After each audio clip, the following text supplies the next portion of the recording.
লন্ডনে উন্নত চিকিৎসা নিয়ে আসার পর থেকে বিএনপি চেয়ারপারসন খালেদা জিয়ার শারীরিক ও মানসিক অবস্থার উন্নতি হয়েছে।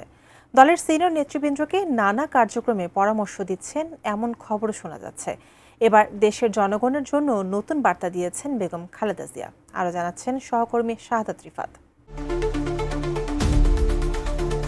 লন্ডনের বিমানবন্দরে মা ছেলের হাস্যোজ্জ্বল দৃশ্য, এরপর দেশে ফেরা। বিমানবন্দরে হাজার হাজার নেতাকর্মীদের ভালোবাসায় সিক্ত খালেদা জিয়া দেখালেন চমক। দীর্ঘ সময় পর হুইল চেয়ার ছেড়ে পায়ে হেঁটে ঢুকলেন নিজ বাসভবন ফিরোজায়। মূলত শেখ হাসিনা সরকার পতনের পর থেকে আবারও রাজনীতির মাঠে সক্রিয় বিএনপি।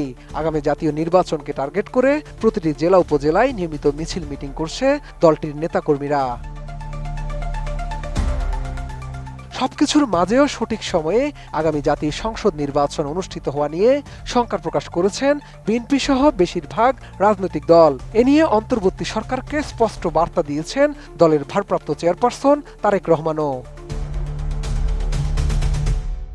এবার দেশের চলমান পরিস্থিতি নিয়ে নতুন বার্তা দিয়েছেন বিএনপি চেয়ারপারসন বেগম খালেদা জিয়া। তিনি অভিযোগ করেন, দেশে পদে পদে গণতন্ত্রের নিরাপদ যাত্রা বাধাগ্রস্ত করা হচ্ছে। বিকালে ইঞ্জিনিয়ার্স ইনস্টিটিউটে বিএনপির প্রতিষ্ঠাতা জিয়াউর রহমানের 46তম শাহাদাত বার্ষিকী উপলক্ষে আলোচনা সভায় দেয়া ভিডিও বার্তায় এই কথা বলেন সাবেক এই প্রধানমন্ত্রী।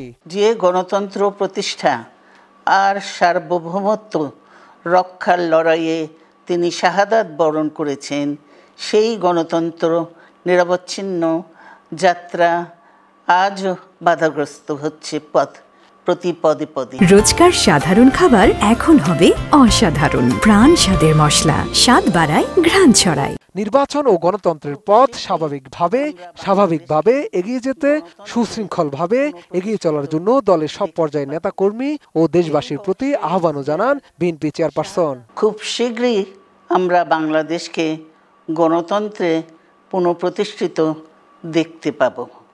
এই হোক শহীদ জিয়ার শাহাদাত বার্ষিকীতে আমাদের অঙ্গীকার। এই লক্ষ্যে সুশৃঙ্খলভাবে এগিয়ে চলার জন্য আমি বিএনপির সকল পর্যায়ের নেতা কর্মী ও দেশবাসীর প্রতি আহ্বান জানাচ্ছি।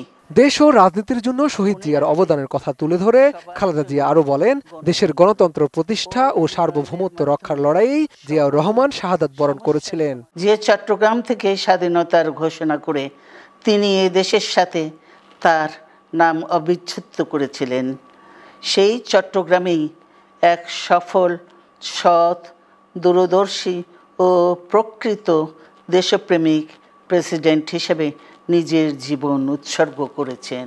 ৩০ মের ঘটনার কথা বলতে গিয়ে জিয়াউর রহমানের সহধর্মিণী খালেদা জিয়া বলেন, প্রতি বছর মে মাসের এই দিনটি তাদের পরিবারে আসে এক বেদনা বিধুর স্মৃতি নিয়ে। এদিন শুধু তাদের পরিবার নয়, বরং সমগ্র দেশই হয়ে উঠেছিল বেদনার্ত ও অভিভাবকহীন। প্রতি বছর মে মাসের এই দিনটি আমাদের পরিবারে আসে এক বেদনা বিধুর স্মৃতি নিয়ে। এই দিনে শুধু আমাদের পরিবার নয়, বরং সমগ্র দেশই হয়ে উঠে পড়েছিল বেদনার্ত ও অভিভাবকহীন। মাতৃভূমি বাংলাদেশের জন্মের সঙ্গে জড়িয়ে থাকা এক অবিচ্ছেদ্য নাম শহীদ প্রেসিডেন্ট জিয়াউর রহমান। তা স্মরণ করিয়ে দিয়ে দেশের জন্য তার অবদানের কথা তুলে ধরেন বেগম জিয়া। মনে রাখবেন, সবার জন্য গণতন্ত্র ও উন্নয়নের মাধ্যমে সকল সমস্যার সমাধানের যে রাজনীতি শহীদ জিয়া রেখে গেছেন, তা বাস্তবায়নের মাধ্যমে তার প্রতি শ্রদ্ধা জানাতে হবে। এই আলোচনা সভায় বিএনপির ভারপ্রাপ্ত চেয়ারম্যান তারেক রহমানও বক্তব্য দিয়েছেন। সেখানে তিনি অন্তর্বর্তী সরকারের উপদেষ্টাদের নিয়ে বেশ কিছু অভিযোগ তুলে ধরে ডিসেম্বরের মধ্যে নির্বাচন দেওয়ার আহ্বান জানান। সংস্কার প্রস্তাব শেষ করে, যেহেতু কম বেশি সকল বিষয়ে অধিকাংশ দলগুলোর মধ্যে একমত রয়েছে, ডিসেম্বরের আগে নির্বাচন করা সম্ভব। আমি অন্তর্বর্তীকালীন সরকারের কাছে আবারও আহ্বান জানাই, জনগণের আকাঙ্ক্ষাকে ধারণ করুন, অবিলম্বে ডিসেম্বরের মধ্যেই সুনির্দিষ্ট দিনক্ষণ দিয়ে জাতীয় নির্বাচনের তারিখ ঘোষণা করুন।